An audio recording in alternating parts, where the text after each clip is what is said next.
காதல் வரத்தை கேட்டு பார்த்தான், கொடுக்கவே இல்லை.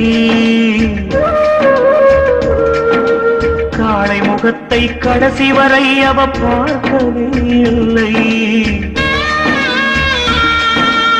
இருந்த போது ஏற்க மறுத்தாள், அதுதான் பிடிவாதம். இருந்த போது ஏற்க மறுத்தாள், அதுதான் பிடிவாதம். அவன் பிரிந்த போது பார்க்க துடித்தாள், அந்தோ பரிதாபம்.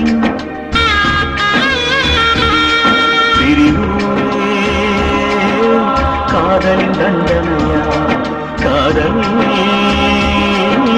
தோல்விய வேதனையா. காதல் தேடி வாழ்ந்த காளை கை கூடி வந்த வேளை, பார்க்க வந்தாள் ரோஜா மாலை. அவ பார்க்கும் முன்னே என்ன லீலை.